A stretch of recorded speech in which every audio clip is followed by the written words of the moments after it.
ஆன்மீக அன்பர்கள் அனைவருக்கும் வணக்கம். ஓம் சக்தி அம்மா சேனலுக்கு உங்களை வரவேற்கிறேன். இன்று நாம் காண இருக்கும் பதிவு திருப்பாவை மற்றும் திருவெம்பாவை பாடல் விளக்கத்துடன். திருப்பாவை பாசுரம் 17. அம்பரமே தண்ணீரே சோரே அறம் செய்யும் எம்பெருமான் நந்த கோபாலா எழுந்திராய் கொம்பனர்க்கெல்லாம் கொழுந்தே குலவிளக்கே எம்பெருமாட்டி யசோதை அறிவுராய் அம்பரம் ஊடறுத்து ஓங்கி உலகளந்த உம்பர் கோமானே உறங்காது எழுந்திராய் செம்பொற் கழவடி செல்வா பலதேவா உம்மியும் நீயும் உறங்கேலோர் எம்பாவாய். பாடல் விளக்கம். இந்த பாடலில் நந்தகோபாலன், யசோதை, பலராமன், கண்ணன் ஆகிய அனைவரையும் துயில் எழுப்புகிறாள் ஆண்டாள் நாச்சியார்.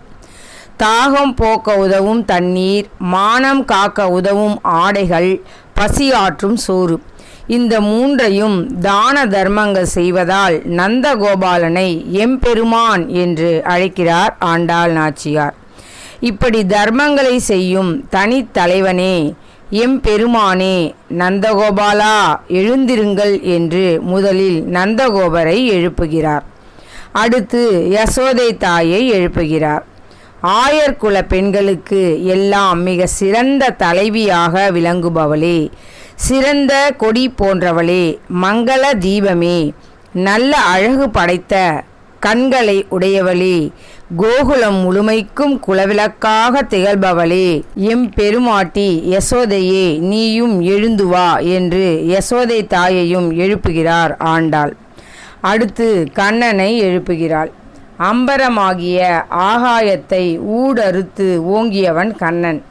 தேவனுக்கு தேவன் கண்ணன். ஓங்கி உலகளந்தவன்.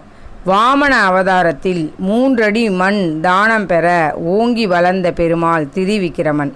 அப்படி ஓங்கி உலகளந்த உம்பர் கோமானே, எம்பெருமானாகிய கண்ணனே நீயும் எழுந்து வா என்று எழுப்புகிறார் ஆண்டாள் நாச்சியார். கண்ணனை எழுப்பி அடுத்து பலராமனை எழுப்புகிறாள். பலராமன் ஆதிசேஷனின் அம்சம். வசுதேவர் மனைவியாகிய ரோகிணியின் பிள்ளை. கோகுலத்தில் முதலில் பிறந்தவன் பலராமன். கண்ணனை விட்டு பிரியாத அண்ணன் பலராமன். பலராமனே நீயும் உன் தம்பியும் உறங்கியது போதும், எழுந்திருங்கள் என்று பலராமனையும் எழுப்புகிறார் ஆண்டாள் நாச்சியார். திருவெம்பாவை பாடல் 17.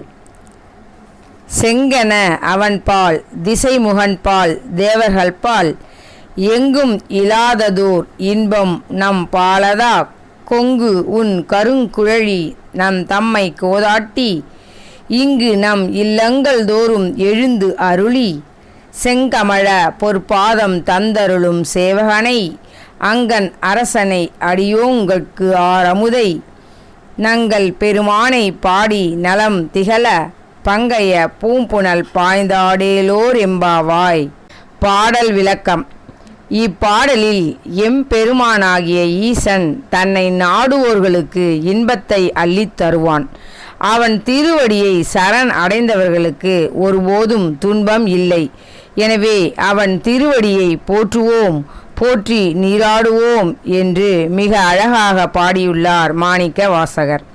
வண்டுகள் தேனை உண்கின்றவாறு நறுமணம் வீசும் கரும் கூந்தலை உடையவளே, திருமால், நான்முகன், தேவர்கள் ஆகியவரிடத்திலும் வேறு எங்கும் இல்லாத இன்பம் நம் இடத்தில் இருக்கும்படி நம் குற்றங்களை நீக்கி நம்மை பெருமை அடையச் செய்வான். இவ்வுலகில் நம் எல்லோருடைய இல்லத்திலும் எழுந்து வந்து அருள் செய்து தன்னுடைய செந்தாமரை போன்ற பொன்மயமான திருவடிகளை நமக்கு வழங்கி அருளினான். அந்த சேவகனை, அருள் கனிந்த கண்களை உடைய அரசனை, அடிமைகளாகிய நமக்கு தெவிட்டாத தெளிந்த அமுதமானவனை, நம்முடைய சிவபெருமானை பாடி மங்களம் பெருகி விளங்க தாமரை மலர்கள் நிறைந்த குளிர்ந்த நீருள்ள தடாகத்திலே இறங்கி பாய்ந்து ஆடுவோமாக என்று மிக அழகாக பாடியுள்ளார் மாணிக்க வாசகர். இதுபோல் பல ஆன்மீக தகவல்களை அறிந்து கொள்ள ஓம் சக்தி அம்மா சேனலை சப்ஸ்கிரைப் செய்து கொள்ளுங்கள். நன்றி. ஓம் சக்தி.